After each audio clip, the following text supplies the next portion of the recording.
joined by Ryan Nugent-Hopkins. If you have questions, please use the raise hand function. If you have a follow-up question, please ask the following here first.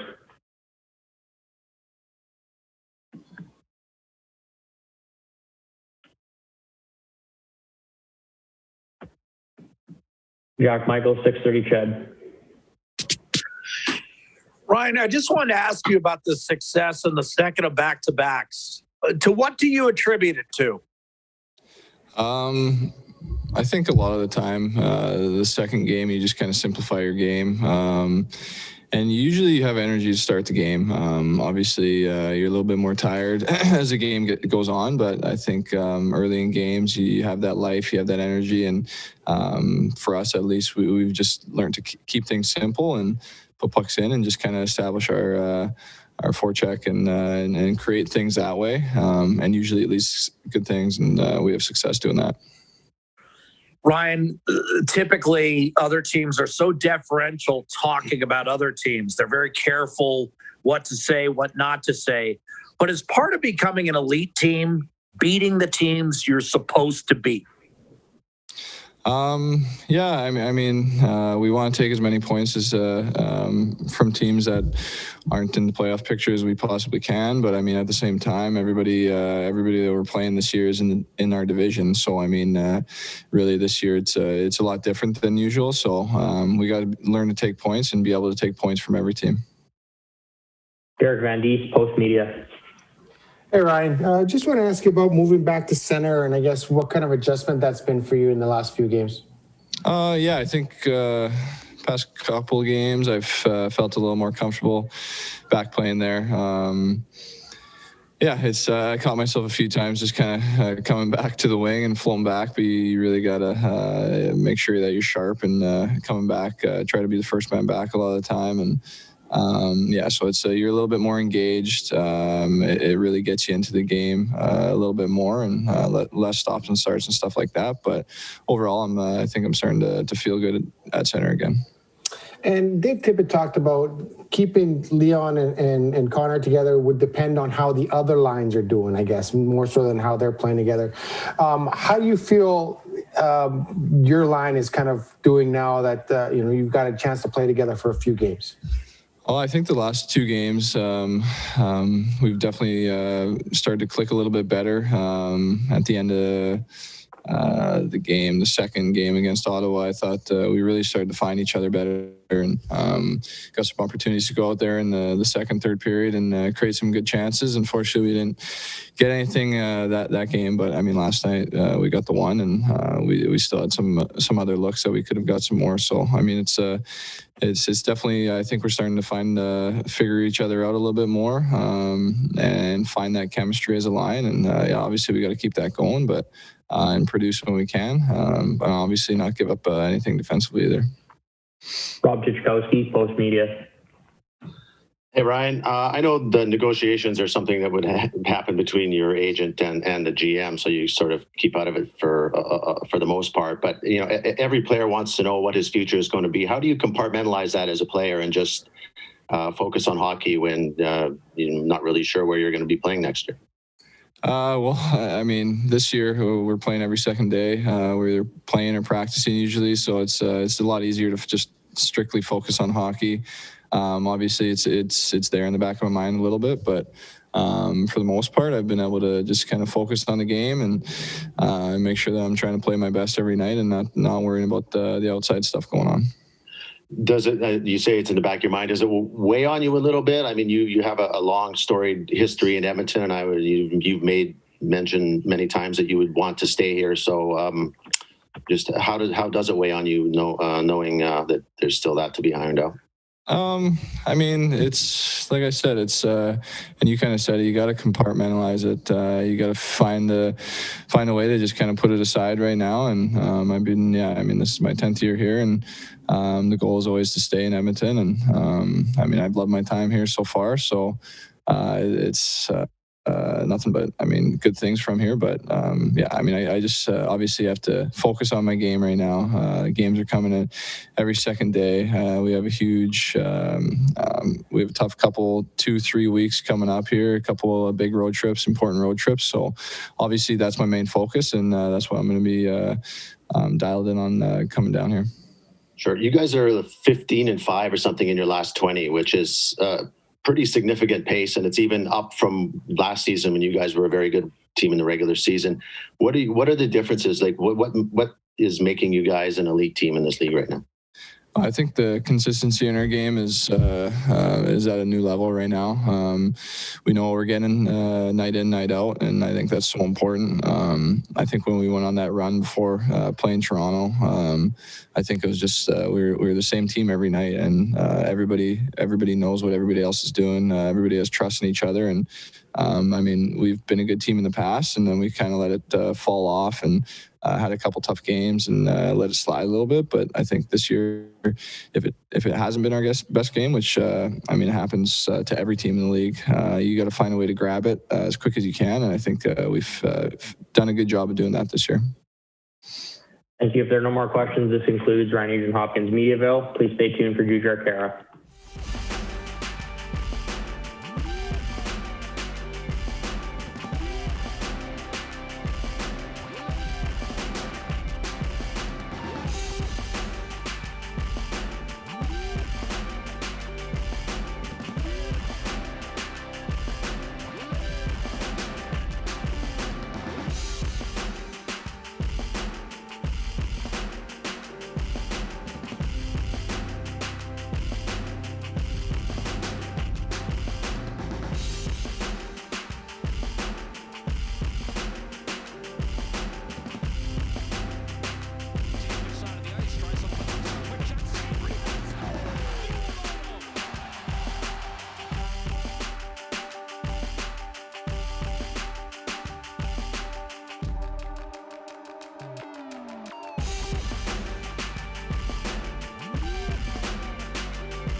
you have questions, please use the raise hand function. If you have a follow-up, ask it following your first.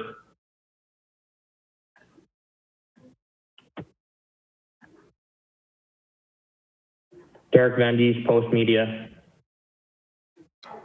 Hey, Jujar, I just want to ask you about your game and how it's, you had to kind of be patient to kind of get your opportunity in the lineup, and you seem to now really are playing the way everyone kind of expected you to play. What was it about your game and how it's developed this year that has you as a regular now, as opposed to when you were in and out of the lineup at the beginning of the year? Yeah, I think it was just coming in with a plan, and then bringing confidence to every single game. I put in a lot of work this summer, and I know what I'm capable of, and just kind of, like I said, coming in with a plan was kind of the biggest thing, and with that plan comes consistency. And I want to ask about going home and playing in Vancouver. Is it still special, even though there aren't people in the stands, and I guess people aren't bugging you for tickets now? Is it still special to go home and play at home?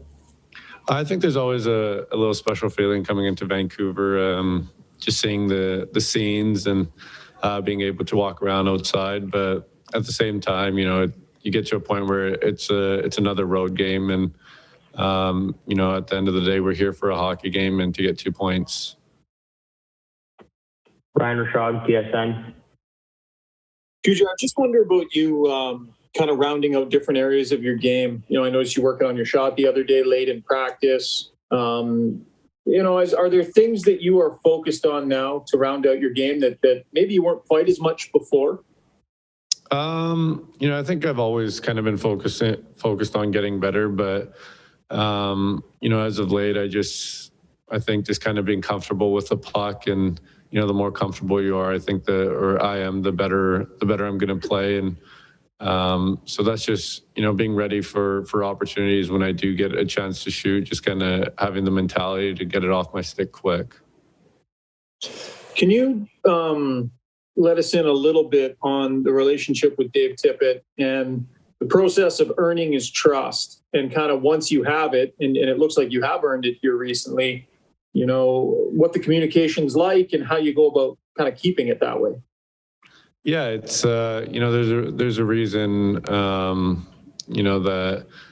Tip thinks I'm a guy that should be in the lineup, and for myself, like I said, it's coming in with that plan. It's using the assets I have to make me successful out there. I think being a physical presence out there is huge for our team, and that's what I try to focus on.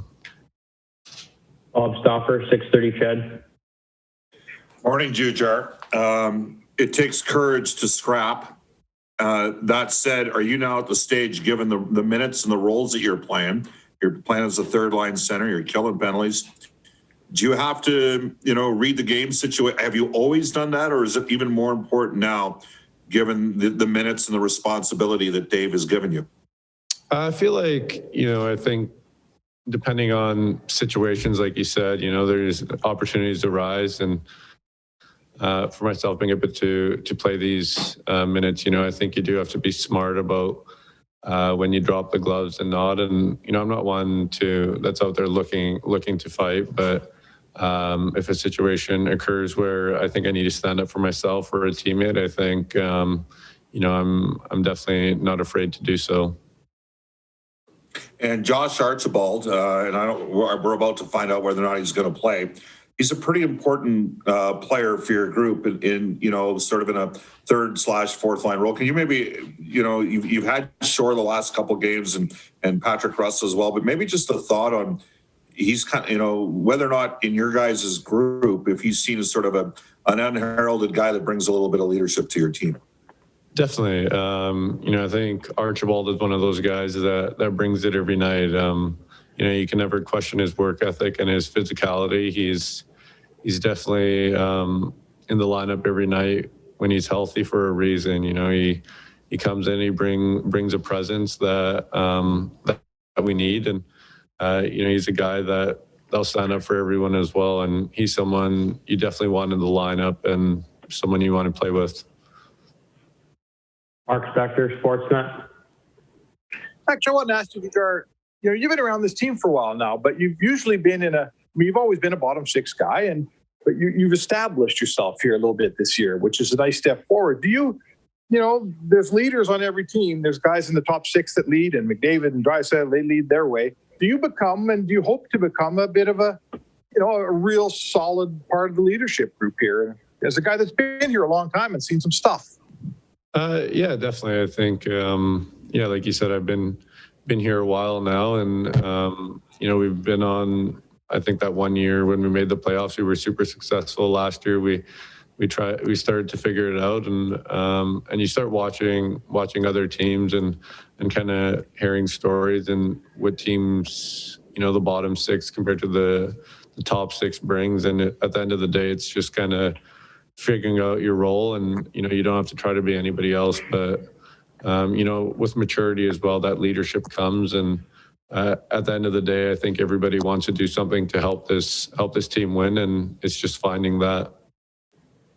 So how much, this is a tough question, how much smarter are you as a hockey player today than you were even 3-4 years ago? You must have learned a lot, and maybe that's part of why we're seeing you grab hold of this third line center job and not let go now, no?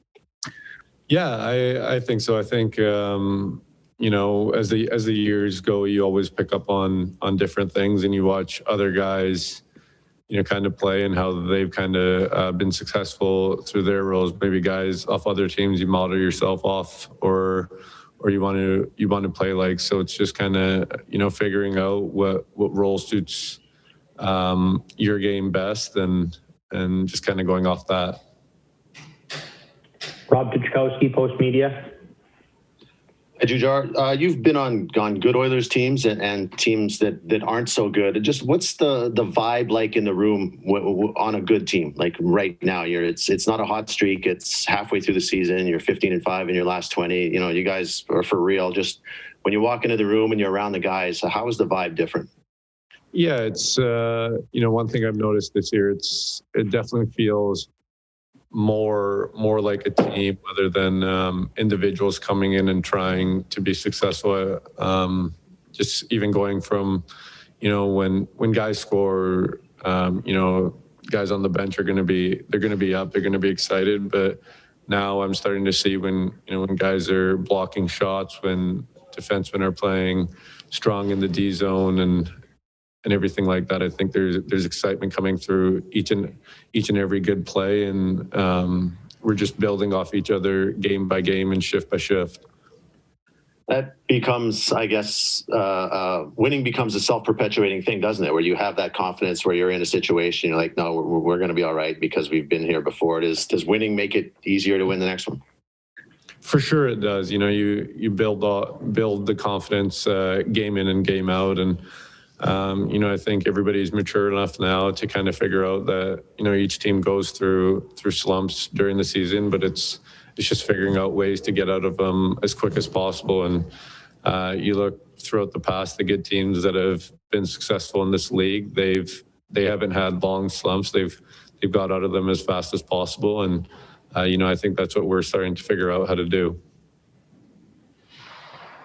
Thank you. If there are no more questions, this concludes Jujar Khaira's media availability. Please stay tuned for Dave Tippett in approximately 10 minutes.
function.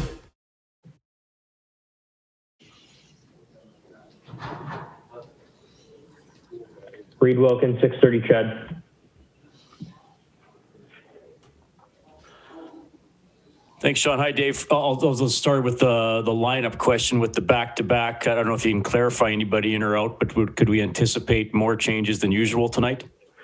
We're looking at a couple things. The one main change, Koskinen will play, and Smith out tonight. It was interesting last night at the end of the game. Mike Smith made a beeline for a couple Ottawa players he wasn't happy with. How overall do you see your team's ability to handle that kind of stuff? How as a coach do you balance, okay, let's just hurt them with our power play, to maybe sometimes we need to engage in something that could lead to some penalties?